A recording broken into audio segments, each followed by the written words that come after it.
Welcome, curious souls, to the Macabre Emporium, your sanctuary for the unusual, the mysterious, and the appalling. Step through our cryptic doorway into a world where secrets whisper and enigmas come to life. I'm David. And I'm Sarah. Together, we're your custodians of the macabre, guiding you through tales that defy the ordinary. Discover the untold stories, from lesser-known cases of true crime to the bizarre events that captivate us. Join us on a journey to the shadows where the mainstream fades and the extraordinary beckons. So whether you seek the bizarre, the eerie, or the chillingly obscure, you're in for a treat here at Macabre Emporium. Welcome back to Macabre Emporium. This is episode 62. And if the hat man that's been hanging out in the corner with me all day because I haven't slept for like 16 hours now, welcome. Welcome. I told you to come find us or something. I don't know. If this episode's awful, it's because we're both very sleep deprived today. Yeah, because who knew a 2-hour nap would wreck your entire freaking day? The whole night. Yeah, your whole day, your whole night, your whole everything. I think I got 3.5 hours, 4 hours sleep tops, and you got none. Like not even deep sleep or whatever you want to call it. That weird light beginning pre-phase appetizer sleep, whatever you want to call it. Appetizer sleep. Yeah, I don't know what else to call it. That's a good word for it. Yeah. You guys know what I'm talking about. You know, where you fall asleep for that little tiny bit, and then you wake back up. Teaser sleep, yeah. So, fun stuff coming up for us this weekend. Yeah? We're going to go see Shaky Graves. That's going to be awesome. That sounded like you said Jake Graves. Shaky Graves. We're going to go see him Thursday. And then we're going back to the Bell Mansion possibly on Saturday. Back to the Bell. But not for an investigation. No investigation. There is a paranormal vendor type event going on during the day. Event. Yep. So who knows? Probably find maybe one or more things for the box. Oh no. The case for the big upcoming weekend after that. Yeah. The investigation with the dog show. The guys over there at Dark Windows Podcast and Justin Rimmel, Mysterious Circumstances, and the Brohio Podcast, and whatever other shows that might be there we haven't met yet. It's us. We're one of the other shows. We'll be there. Well, not doing anything, just listening and investigating, but we'll be there. Yep. First is going to be a live show of the Brohio Podcast and Mysterious Circumstances with Justin Rimmel. Yep. And since that show sold out, they closed it down to the public, so it's a completely private event. Is the distillery going to be open for drinks and stuff? I'm sure it's going to be. Oh, nice. But I don't know about drinking too much or if at all, because I don't want to be under the influence too much during an investigation. One drink won't kill you. So this week, I don't have a story. Nope, it's a Sarah-sode. It's a Sarah-sode.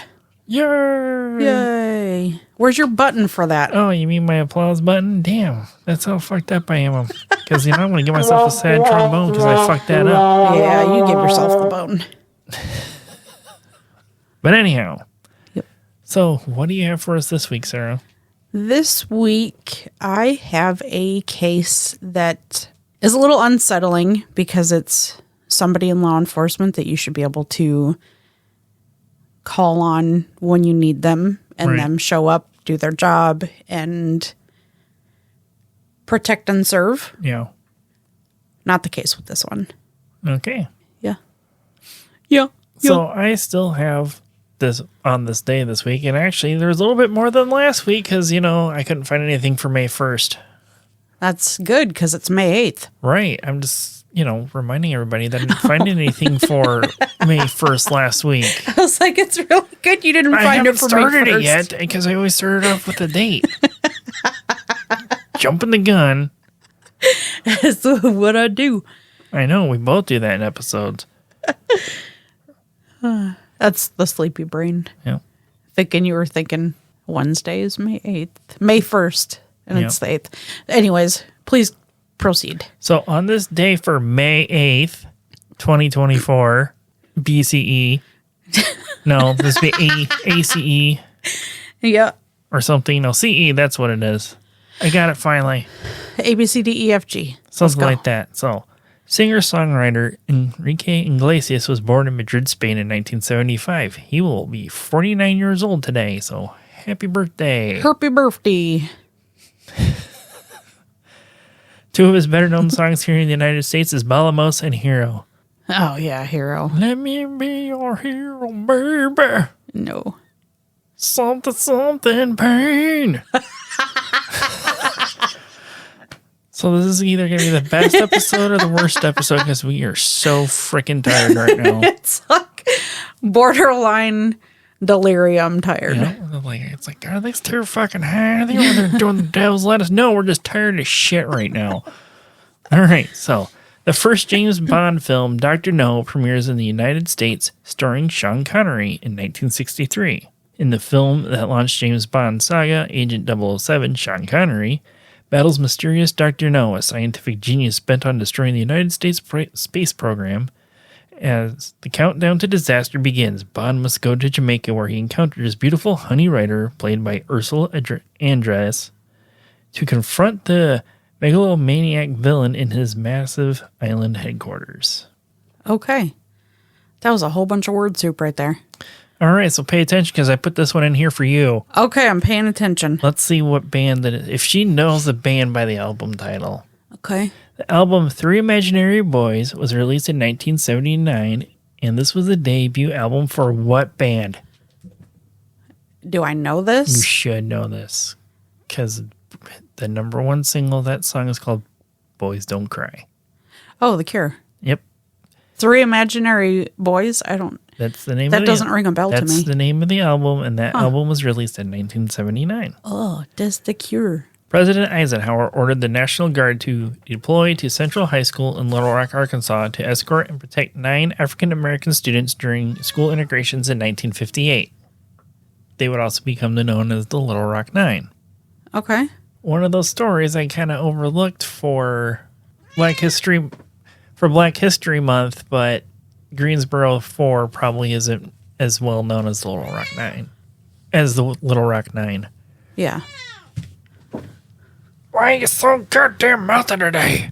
Even though on this day, Mike Ilitch would only be hot and ready for Garden City, Michigan in 1959 when he and his wife founded Little Caesars Pizza. I knew that before you even said. You said his name and you said hot and ready, and I knew what you were talking about. Right. Other than finding Little Caesars Pizza, Mike Ilitch paid Rosa Parks rent for years until she died in 2005 after she was robbed in 1994. Oh, I didn't know that. You didn't know that? No. No, he's part of the silent generation that would do things like that without wanting recognition. So, yeah. Real quick, when she got robbed, the city of Detroit moved her into an apartment, and Mike Ilitch said, I'm paying her rent indefinitely. Good on him. And this never wasn't known until after he passed away. Guy Curry landed the first 1080 on a skateboard in 2020, breaking Tony Hawk's 900 spin. He would later perform the 1080 again at the X Games in front of Tony Hawk, who came over and celebrated with Curry after landing the trick. Well, the thing is about Guy Curry, he was only 11 years old when he did this. No shit. Mm-hmm. Roy Horn of Siegfried and Roy dies on this day in 2020 in Las Vegas, Nevada, from complications of COVID-19. Siegfried and Roy are best known for performing stage magic with white lions and white tigers in their shows in Las Vegas. And that is on this day for May 8th, 2024 CE. Emphasis on the 8th. Just in case you forgot from when I started. May 8th. Okay. So, speaking of getting started, are you ready to get started? Are you ready? Antoinette Frank was born on April 30th, 1971 in Opelousas, Louisiana.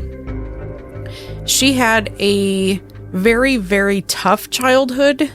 Her brother was a fugitive, so she didn't get to see him very much.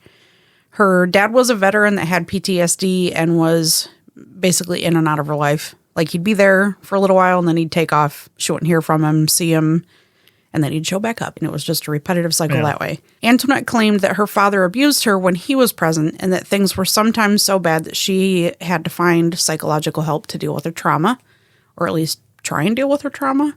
She had always wanted to be a police officer, even from a young age. That was like her dream job. She, during school, became a member of the Opelousas Junior Police and the New Orleans Police Explorers, which I'm assuming is similar to the younger kids that would join your station. Program. We had the same thing at my station. Once she turned 20, she applied to the New Orleans Police Department. There were obvious problems with her application from the start. For instance, lying about her previous employment. She was fired from Walmart, but lied about that on the application. New Orleans Police Department should have stopped there once they found out that she lied, because who really needs honest comps anyways? Right. But they didn't. But they should have. Right. But they didn't. Antoinette was someone that should have never gotten a badge, and it wouldn't take them long to figure that out. During the application process, she failed her psychological evaluation. A psychologist retested her on the 14 key points or characteristics that are used to evaluate potential police officers. She failed miserably and was given the rating unacceptable and below average in almost all of those categories. The same psychologist stated that she should not be hired and that she appeared shallow and would not be a good fit for an officer. Antoinette used a loophole in the system and found a psychiatrist that would see her and declare her fit to be a police officer. She got a second opinion from somebody she knew that... From fucking Dr. Nick, apparently. Hi, everybody! Pretty much, yeah. During all this time, she was depressed that she couldn't find a job. She took off, but left her dad a note saying goodbye, basically. The rest of the note caused alarm to her dad, so he wound up filing a missing persons report and handed over the note. The note said, "I cannot live in this world the way I am, so I will not hold you down with me. I don't know where I will go, but I want to be away from as many people as I can. I was doomed since the day I was born. I see that now. I hate myself, and I hate my life." However, she didn't stay gone very long. She wound up showing up the very next day. Antoinette was hired on February 7th, 1993 to the New Orleans Police Department, mostly because they were extremely short-staffed and were losing cops faster than they were hiring cops. So, kind of a pity hire on their part. Yeah, it's more of a desperate hire. We just need warm bodies and uniforms, basically. Yeah. However, again, they didn't have much choice. She showed interest. They needed a cop, so they're like, "Hey, here's your badge." New Orleans Police Department at the time had about 30 officers charged with corruption. Felonies ranging from extortion to rape and kidnapping. Officers were even taking bribes from undercover agents that were posing as cocaine dealers. So, really great department to start your career in law enforcement in. What year is this again? 93. Yeah, I figured it'd be a little bit later than that when cocaine dealers and stuff like that were on the books or whatever you want to say. Or taking, well, not on the books, but taking, bribes from dealers. Yeah. Upon her being hired into the department, it didn't take very long for her fellow officers to be like, she was a terrible hire. Right. Yeah. Terrible police officer. While she was away attending camp, the New Orleans Police Department called her back for more training. She was put on the street as soon as possible and paired with a well-seasoned officer by the name of Ronald, or he goes by Ronnie, so I'm going to call him Ronnie throughout this. Officer Ronald Williams. There was issues right off the bat. Her reports that she filed were not comprehensible whatsoever. So she wasn't dotting her T's, crossing her I's and stuff like that? Correct. Yes. So I was At least I got her this week. 2 weeks in a row. 2 weeks in a row, but I got her this time with it. Yeah, you did. Other officers were complaining about her irrational behavior, and it was believed within the agency that she'd used her badge to steal from drug dealers. So she was probably a little tweaked out. And by allegedly. So a little, you probably mean a lot, really. I mean, a little. On November 25th in 1994, Antoinette responded to a call where a known drug dealer, Rogers Lacause, had been shot. His mom had previously kicked him out of her house because she didn't condone what he was doing and didn't want anything surrounding it happening in her home or on her property. He was taken to the hospital, and once he was released, Antoinette continued to see him. She would take him out, buy him clothes, give him presents, hand him money. She encouraged him to get his GED and warned him that Eastern New Orleans was extremely unsafe. So she wanted to get him out of the situation he was in, basically. She let him know the person he was selling cocaine for worked for the 7th District Police Department. That's the same one that she worked for. Their relationship grew and it became sexual. She was fully aware that she was risking her job. She just didn't give a shit. She'd take him on calls and introduce him as her new trainee or her nephew. She even let him drive her squad car. And she knew that her being with him and giving him everything that she was giving him, letting him use the squad car, was going to ruin her career. But again, she didn't give a shit. It's like, why would you fight for a second opinion and all this shit if you're just going to be like, oh, fuck this shit. Here, take my car, all my equipment. She's crazy. Well, other than that, she's crazy. She's a little bit tweaked out, but still. But anyway. Yeah. So the two of them, Antoinette and Rogers, went on to start plotting the robbery that they were going to do at Kim An, which was a Vietnamese restaurant. Antoinette and Ronnie Williams took turns staying posted at Kim An as security. So they would take turns, like, staying until they left for the night. Right. And then they'd swap. They knew each other well, and he also knew the criminal history of Antoinette's boyfriend. Ronnie was the one that was in charge of securing these, like, side jobs of, like, security.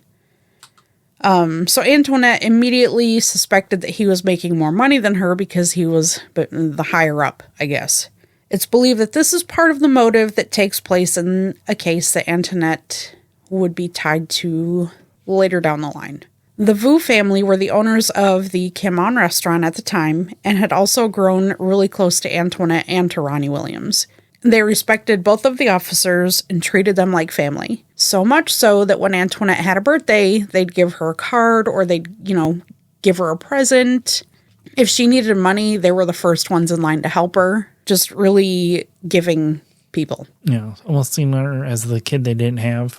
Kind of. Antoinette knew that the Vu family weren't very trusting of banks, so they always had cash on them, even storing a large chunk of that in the restaurant. So instead of banks, they used collective financing, which means that they joined finances with other local businesses to help start up like new businesses or expand an already operating one. Yeah. They kept it in the local business family instead of putting it in a bank. In the weeks leading up to the robbery, Antoinette and Rogers bought 6 boxes of 9mm bullets from Walmart. She bought them while she was in uniform. Antoinette also stole a 9mm pistol from the evidence room at the police department. She reported it stolen 2 weeks before the robbery. Fucking dumb! Uh-huh. So an officer went out to take her statement, and her boyfriend Rogers was there. And basically, he'd go on and say, like, oh, that's bullshit. She didn't tell me about anything being stolen. Right. Not helping, but thinking he's helping. At 9 p.m. on Friday, March 3rd, 1995, Antoinette called the restaurant to see if she was needed for guard duty that night. The Vu family told her they did not need her since Ronnie Williams was already there. And since Ronnie was there, he was the person in charge of the extra assignments. He had started to cut back Antoinette's hours at the restaurant. And this absolutely enraged Antoinette. She completed her shift at the police department at 11 p.m. She went home, changed her clothes, and then picked up Rogers before they drove to the restaurant. Antoinette went into the restaurant by herself, ordering a couple of pops, one for herself and one for her nephew, who we now know is Rogers. Not her real nephew, just that's right. her cover. Yeah, that was just her excuse, basically. Right. He was, sitting in the car waiting. She made small talk about going to the midnight screening at the local movie theater, and then she left. During their small talk, one of the Vus relayed that it had been a very slow night, so they were going to close early. Mrs. Vu went home, and her children stayed behind to clean up, so now there were 6 people inside the restaurant. There were the 4 Vu children, Ronnie, and Antoinette. Antoinette wound up leaving shortly thereafter with the drinks she went in to grab.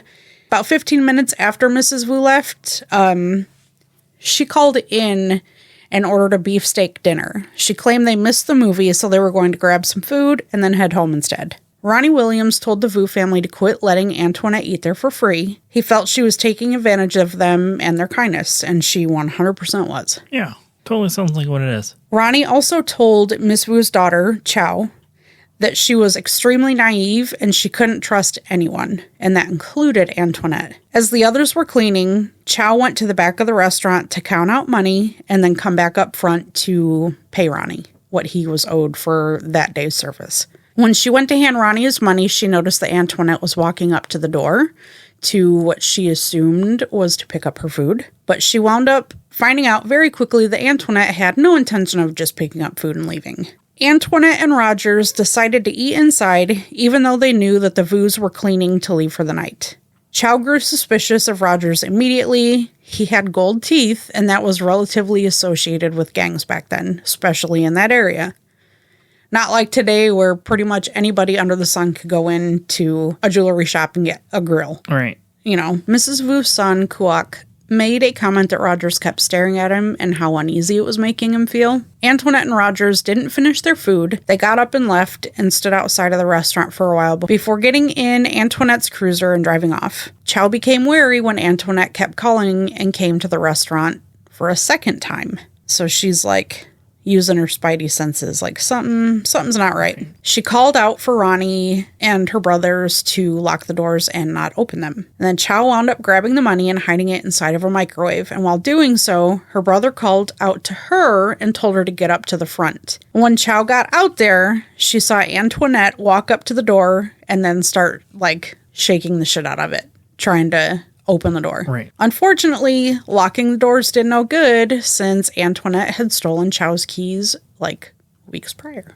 Antoinette and Rogers entered the restaurant. Antoinette walked up to Chow and pushed her back towards the kitchen, stating that they needed to talk. Ronnie was standing behind the bar and began to move towards Chow and her brother's direction. Chow's brother Kwok began hearing a lot of gunshots coming from Ronnie Williams' direction, so the siblings grabbed each other and ran to the first place that they could find to hide in, which was a room-sized cooler. Once inside the cooler, they called out to their other siblings to come with them, but they weren't able to. Chow let the officers know later on that the cooler had a partial glass exterior so she could see Antoinette and Rogers running back and forth like they were looking for something. Perhaps they were running to the front to see if the cops had been called or alerted in some way. They could have been looking for any money that, would have been hidden in the restaurant. They're not sure.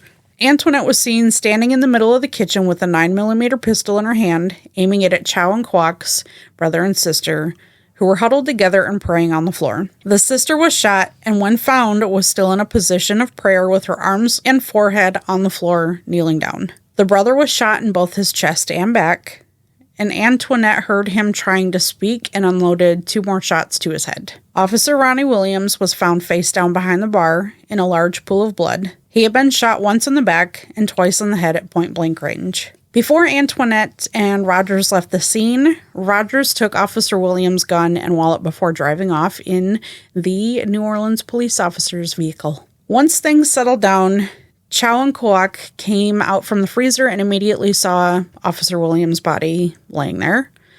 Chow said as soon as she saw Officer Williams' body on the floor that every last bit of confidence she had that her brother and sister were still alive was gone. She knew. She said since he had died protecting them while they hid in the freezer, he wasn't protecting her brother and sister. So she knew that they stood no chance against Antoinette. Chow tried calling the police repeatedly, but wasn't able to get through. She called a friend and asked them to keep calling for her. The friend asked why, but she wasn't able to respond since the phone battery died in that instant. So, of course it did. Yeah, of all the times. Of all the cliche things that happen in the real world. Yep. Kwok came out of the freezer and was going to take off to a friend's house and let them know what happened and to get a hold of the police.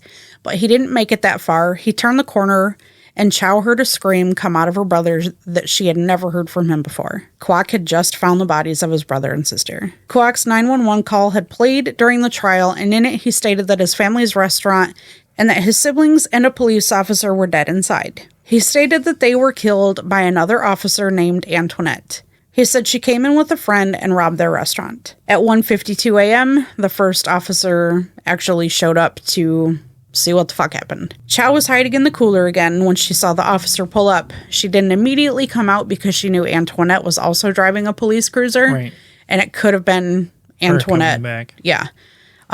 Luckily it wasn't. She heard more sirens coming and she knew that she was safe to get up and get out, and she ran outside and into the arms of a female detective. After all of this, Antoinette had come back to the restaurant and started to question Chow where she and her brother had hid and what happened to her sister and brother. And Chow questioned Antoinette right back and was like, you were here. Why are you asking me this? Like, you stupid bitch. You're the one that fucking did this. Why are you asking me all this stuff? Yeah.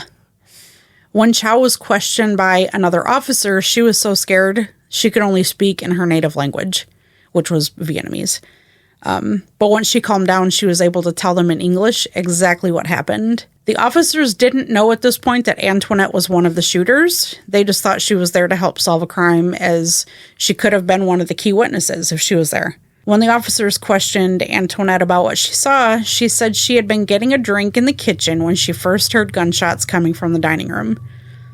She said that she tried to gather all the employees and push them out to safety through the back door. However, officers knew something was off as Antoinette brought up Rogers. They knew in that instant she was not just a witness, she was a suspect. 3 weeks after the murders, Officer Ronnie Williams' wife called the police to let them know that someone had used Ronnie's gas card on March 4th, which was the same day that he was killed. Like, used it after he would have already died. Detectives went to the night manager of the gas station that the officer's card was used at and found out that the person that used the card was not Ronnie. It was Rogers the cause. Rogers was identified via picture by the night manager. He had spent just $15 in gas, and timestamps would later prove that it was about 15 minutes after Ronnie and the Vu siblings were murdered. Antoinette was arrested right there in the restaurant. She wound up confessing to the killing of the Vu siblings after hours of being interrogated. She did not confess to killing Officer Ronnie Williams. She told the detectives that Rogers was the one that shot and killed him. When Antoinette was asked why she did it, she said that Rogers told her to, and she didn't know what else to do at that point. How about just say no?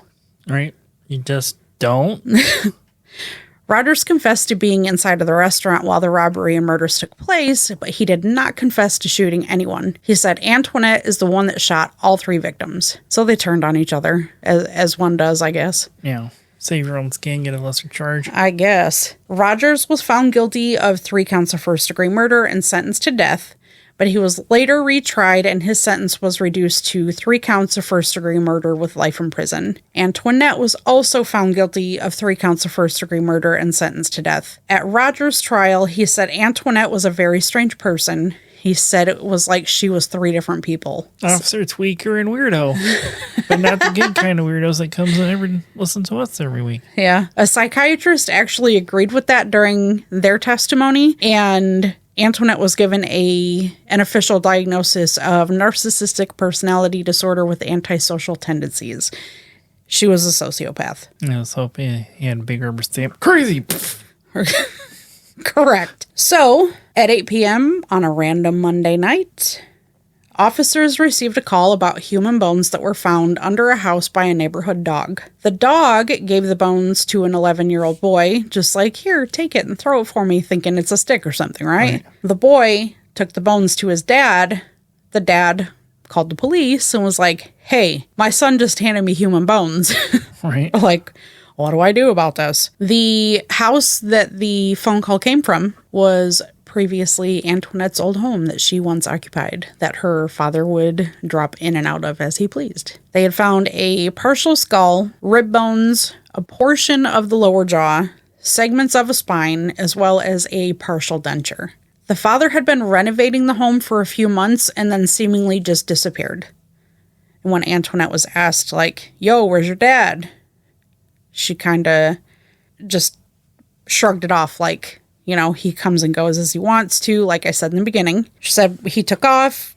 I don't know when he's coming back or if he's coming back. Investigators found out that there was a bullet hole in the skull piece that they had. So whoever it was murdered. Right. Or self-canceled. Self-canceled. Unalived themselves. Unalived themselves.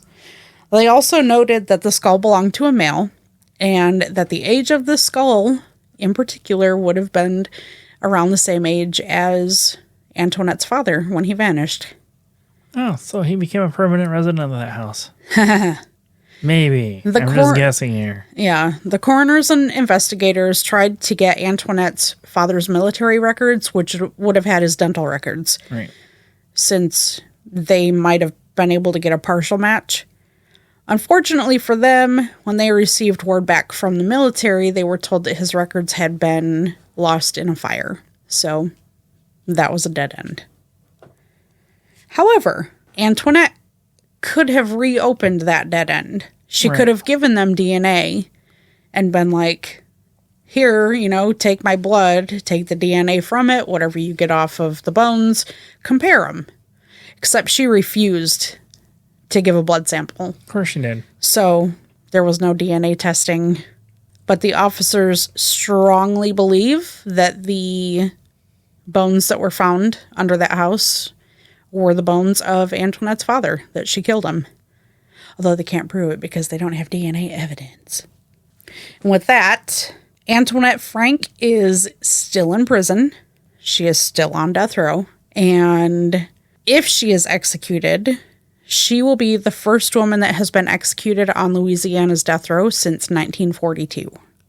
Oh, wow. It's been a long time. I don't know, the one from 1942 almost sounds like our territory to find out what it is. Yeah, I don't know. I didn't look into that. I didn't think you had yet already considered that. The Vu family kept their restaurant open for another decade before it was destroyed by Hurricane Katrina. And they wound up selling that location, and they moved.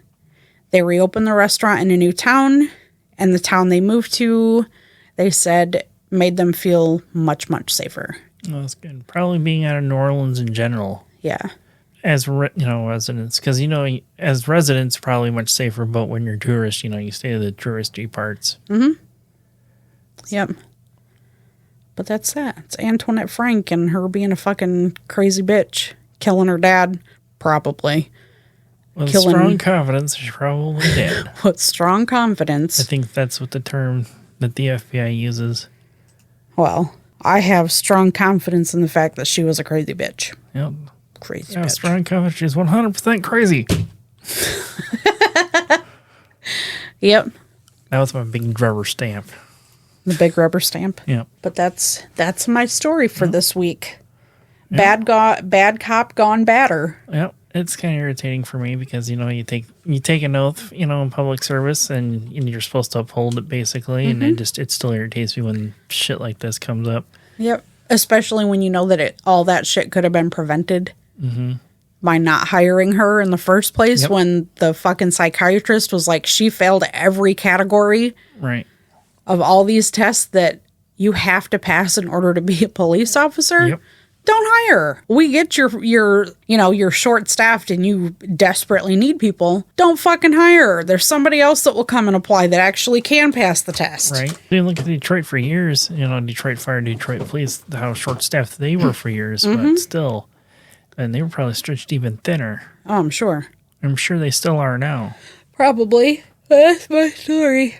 I want to try that again. But that's my story.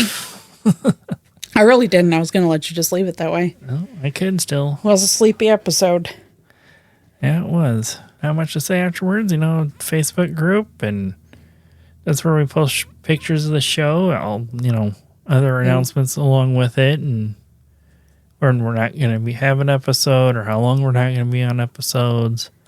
So basically, just teasers if you listen to us and you're not in the Facebook group, what are you doing? That's where everything happens. That's where all of our shit goes down. That's where I post all the stupid shit. Yeah. and then our friends post stupid shit and yeah. I don't know where I was going with that. Yeah, and then also, Wednesday, Thursdays on Twitch, 8 p.m. Eastern time, but not this Thursday because we will not be home. We will be at a concert. Oh, yeah. So you ready to close the Emporium up for the day and go home and go to sleep? Oh, yeah. So until next time. Good night. Remember to creep it real. Good night. Okay, bye. Please go and check out our website at macabreemporiumpodcast.com. Join our Facebook group by searching Macabre Emporium. Like and subscribe on YouTube at Macabre Emporium Podcast.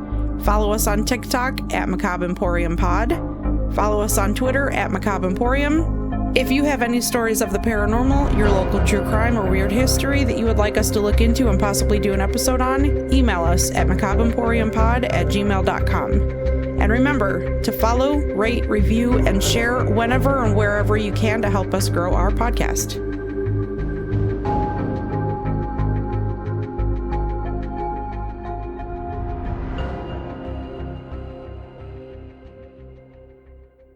Chow let officers know later on that the cooler had a partial glass exterior so she could see Antoinette. God damn it! This might be a raw episode of its fucking self. I can't.